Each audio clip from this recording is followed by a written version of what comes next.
Battery connector है, battery connector और charging connector. ये हमारा चार्जिंग का कनेक्टर है जहाँ पर आपका एडाप्टर लगेगा। ये बैटरी से इसका ड्रेन कनेक्ट है और सोर्स से इसका यहाँ पे 3 पिनें बीप कर रही हैं। इस पर हम सप्लाई को चेक करते हैं।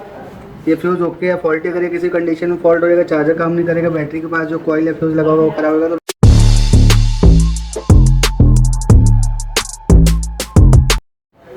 हेलो दोस्तों, आपका ABC इंस्टीट्यूट में स्वागत है। जैसा कि देख रहे हैं आप, हमारे पास एक ये बोर्ड रखा हुआ है। इस बोर्ड के अंदर मैं आपको, ये जो बोर्ड है ये SOC बेस्ड मदरबोर्ड है। इसके अंदर जो चिप लगी हुई है इसी में ही सारा सब कुछ है। SOC मतलब सिस्टम ऑन चिप, प्रोसेसर वगैरह सारा इसी में ही है। इस बोर्ड में मैं आपको बताऊंगा कि इसका जो वोल्टेज इन सेक्शन है वो किस तरह से इसमें काम कर रहा है और इसकी जो भी चार्जिंग IC है वो कहाँ पर है।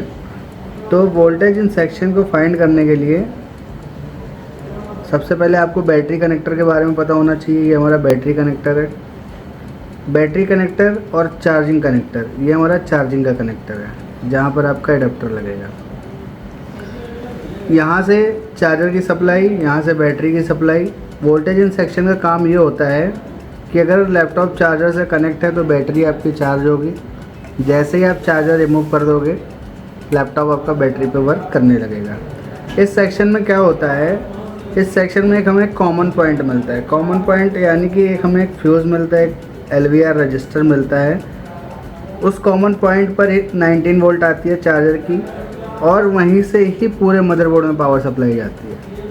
अगर 19 वोल्ट शॉर्ट हो गई तो लैपटॉप पूरा डेड कंडीशन में चला जाता है। तो 19 वोल्ट अगर शॉर्ट हो जाती है तो हम सबसे पहले जो 19 वोल्ट की शॉर्टिंग है वो कॉमन पॉइंट पर ही चेक करते हैं। तो देखते हैं इसका कॉमन पॉइंट कौन सा है। ये इसका कॉमन पॉइंट है। यहाँ पर आपको चार्जिंग की और बैटरी की दोनों ही सप्लाई मिलेंगी। ये 2 MOSFET हैं। यहाँ से हम चेक करते हैं, कॉमन पॉइंट्स उठाते हैं। ये MOSFET लगा हुआ है, इसके ड्रेन पर आ रहा है सप्लाई और इसका सोर्स कनेक्ट है सीधा बैटरी से। बैटरी से इसका सोर्स कनेक्ट है।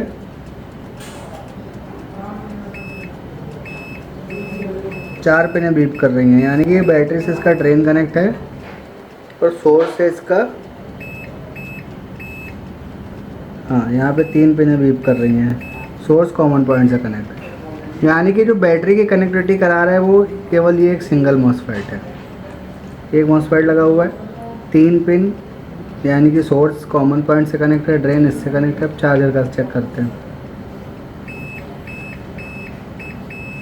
ड्रेन कनेक्ट हो रहा है, फिर सोर्स दूसरे MOSFET के सोर्स पे देगा, सोर्स से सोर्स, फिर इसका ड्रेन सीधा आपके एडाप्टर से कनेक्ट हो जाएगा। बट यहाँ पर ये कनेक्टिविटी ये कर रहा है, ये आ रही है। इसके बीच में आपको एक कॉइल या एक फ्यूज़ भी मिल सकता है। ये देखो, यहाँ पर ये एक फ्यूज़ लगा हुआ है। अगर ये फ्यूज़ किसी भी कंडीशन में ख़राब हो गया तो चार्जर की 19 वोल्ट की सप्लाई यहाँ पर नहीं आएगी, यानी कि आपका चार्जर काम नहीं करेगा।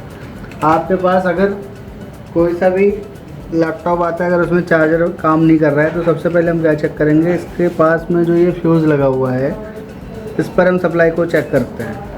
ये फ्यूज़ ओके है, फॉल्टी। अगर ये किसी कंडीशन में फॉल्ट हो जाएगा, चार्जर काम नहीं करेगा, बैटरी के पास जो कॉइल या फ्यूज़ लगा होगा वो ख़राब होगा तो बैटरी काम नहीं करेगी। ये हमारी चार्जिंग IC है। चार्जिंग IC की पिन डिटेल मैंने एक वीडियो में बताई हुई है। चार्जिंग IC किस तरह से काम करती है वो आपको बताया जाएगा, उसमें बताया गया हुआ है। तो चार्जिंग IC क्या करती है, जो हम अडेप्टर लगाते हैं उससे AC डिटेक्ट का सिग्नल लेकर के पूरे बोर्ड को ऑन कराने का पूरा प्रोसेस जो होता है वो चार्जिंग IC पे होता है। तो चार्जिंग IC भी मेन इम्पॉर्टेंट रोल करती है इसमें। इस तरह से ये हमारा वोल्टेज इन सेक्शन है और ये हमारा कॉमन पॉइंट है। ये हमारा एक रजिस्टर लगा हुआ है, इसी को हम कॉमन पॉइंट बोलेंगे। दोनों चीज़ें इसी से कनेक्ट है। वीडियो अच्छी लगी हो तो चैनल को लाइक और सब्सक्राइब करें। Thank you.